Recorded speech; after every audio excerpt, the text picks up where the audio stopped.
Welcome back to the deep dive. Our mission today, well, it's pretty clear.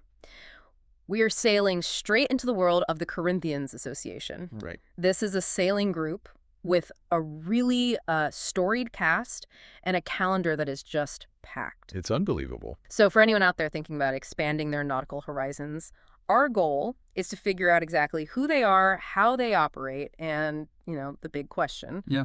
Why should you join? And what's so fascinating right off the bat is that the Corinthians isn't defined by, bricks and mortar. Mm-hmm. It's defined by its spirit. It's a U.S. East Coast-based association of amateur sailors, and it was founded way, way back in 1934. Wow. And their whole charter is pretty simple. Yeah. Promote sailing, create real camaraderie, and connect skippers with competent crew. Everything they do is built around this idea they call the Corinthian spirit. And that's a vital point to make, because if you hear Corinthian Yacht Club, you might think, The Marblehead or Philadelphia. yeah, The big fixed clubhouse organizations. right, the real estate, the whole setup in one harbor. But the Corinthians Association is deliberately separate from all that. Totally separate. Their focus isn't on a building. It's on cruising and company. It's about extending the social and sailing front all up and down the East Coast. Which makes perfect sense when you look at how they started. Oh, absolutely. That identity is baked right into their origin story. It was founded in 34, and they modeled it after the British Little Ship Club. But the timing is everything. The timing is everything. It grew out of the Great Depression. Before then, if you had a big yacht, you had paid captains, professional crews. The Corinthians, well, they were a lifeline, a way for owners to keep their boats sailing by using unpaid crew based on shared effort. So that economic reality it birthed this entire ethos. It really did. It wasn't just about saving money. It became this formalized, shared commitment. So when we talk about the Corinthian spirit, what does that actually mean on the water? It's more than a slogan. It means high moral standards, a personal code of ethics, real sportsmanship, and a deep respect for the rules. So it's like a self-policing kind of sport. Exactly. It's a law greater than themselves. If you're racing, you hold yourself accountable, even if nobody saw the foul. If you're cruising, you're genuinely committed to the safety of the boats around you. It just shifted the whole foundation for this group from a paid service to a real fellowship. And that standard is pretty clearly reflected in their membership requirements, Right. right? Which is, the first hurdle for anyone listening who's thinking joining. Right. So the association has over 700 members, and that includes spouses and partners. Okay.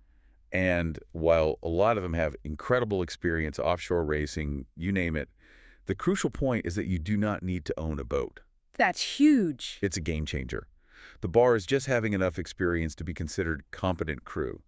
So if you're a good sailor, maybe you charter a lot but have never owned, You're a perfect fit. you're a perfect fit. It's a great way to get deeply involved. That accessibility is really appealing, but I did notice a crucial nuance in the sources about powerboats. They seem pretty focused on sailing. Oh, it's a very specific gate.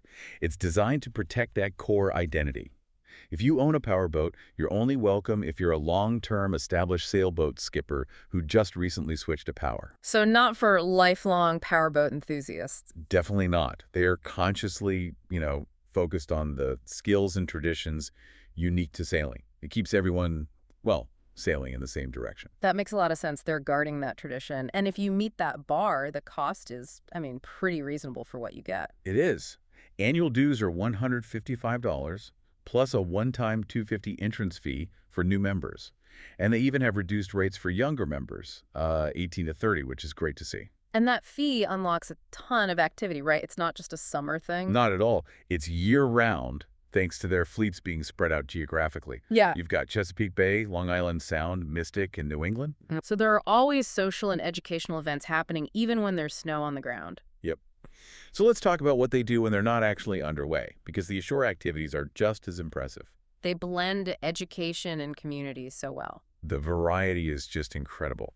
I was looking at late 2025 and early 2026, and these aren't just, dry lectures in a stuffy room. Right. For instance, in November 2025, the Long Island Sound Fleet has a guided tour of Manresa Wilds. Which is the old decommissioned power plant in Norwalk, Connecticut. Exactly, and it's a site that's usually closed to the public. So it's a way to engage with the actual coastline you're sailing past. And at the same time, down on the Chesapeake, they're doing an event at the Smithsonian Environmental Research Center. Yeah, a lecture and tour focusing on marine conservation. So they're not just learning about sails, they're learning about the water they sail on, And then you have the Winter Speaker Series? which is where they tap into the incredible experience of their own members. The Mystic Seat, for example, had members talking about voyages to Lake Champlain, and another one about a single-handed trip all the way to the Azores and back. Okay, but this is where it gets really interesting. This moves from a challenge to a high-stakes drama. You're talking about Bob Osborne. I am. He's giving a talk in January 2026 about his passage to the Azores on his boat, Pandora. And his talk specifically includes a tussle with an orca pod. I mean, that's the kind of access that just sets the Corinthians apart. An orca encounter isn't just a sea story. No. It's a real test of seamanship, preparedness, all of it. And by sharing these incredible, sometimes dangerous experiences, the whole group gains knowledge you just can't get from a textbook. It reinforces that whole competent crew idea. Just having access to those stories is worth the price of admission. But logistically, how do they keep everyone in the loop? I mean, 4 fleets, 700 members all over the East Coast. They're really good at it. They have an active website, a monthly email newsletter with upcoming events, and then a quarterly one with longer articles and photos. And they still, and I love this, they still mail out an annual hard copy yearbook. It's a directory and a resource that people keep right on their boats. Fantastic. All right, let's switch from the classroom to the cockpit, the main reason people join cruising. What makes a Corinthians cruise different? Well, their annual cruises are typically 1 to 2 weeks, and they're all on the East Coast. The big benefits really come back to that spirit we talked about, camaraderie and safety. Right. So if you've been a little nervous about, say, navigating the coast of Maine by yourself, the whole idea of cruising in company with a Corinthian buddy boat, It's a huge psychological relief. it's massive. It just lowers the barrier to going to these more distant, challenging places. Which makes their destination for the 2025 annual cruise incredibly exciting. Mid-Coast Maine, Penobscot Bay, and Acadia. It's a fantastic itinerary. That's a bucket list trip that can intimidate a lot of people. Absolutely. And it's all planned out. It launches Thursday, July 31st, 2025 from Belfast and ends on Saturday, August 9th in Camden. They even organize feeder cruises from places like Boothbay Harbor so everyone can group up. So what are some of the highlights once they're underway? Oh, they hit the classic spots, Tennant's Harbor, Bucks Harbor, and the absolutely stunning Somme Sound. The only real fjord on the Atlantic coast. That's the one. And the main event is really built around the Lay Day at Somme Sound on August 4th. That's the day for free play for everyone to go explore Mount Desert Island and Acadia National Park. And that Lay Day, it's not just about hiking, right? There are some unique events planned. Oh, yeah. That afternoon has the highly competitive Salty Pot Contest. A cook-off, basically. A cook-off in a tiny galley, which is followed by a cocktail hour. It's just a fun, core, social part of the cruise. I love that blend of serious exploring and fun. What else happens during the cruise? Well, they have fun races like the Quaff Around the Fleet race, definitely more about bragging rights. And they organize these mix, meet, and dine around the harbor events to make sure everyone connects. And the finale in Camden even has an option for Shakespeare in the Park. So it's sailing, culture, socializing, all of it. All wrapped into one 10-day trip. Perfect. Okay, let's look ahead to 2026 because this is where you really see the range and the global reach of the association.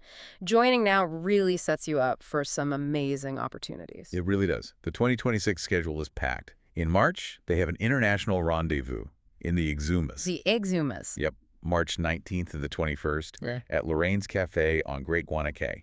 Basically a St. Patrick's Day party in the Bahamas. And they have those close ties to the British Little Ship Club. Does that lead to any big trips? It leads to the single highest demand event on their calendar, the combined Corinthians Little Ship Club Abacos Cruise. Okay. It's scheduled for April 18th to the 28th, 2026. Yeah.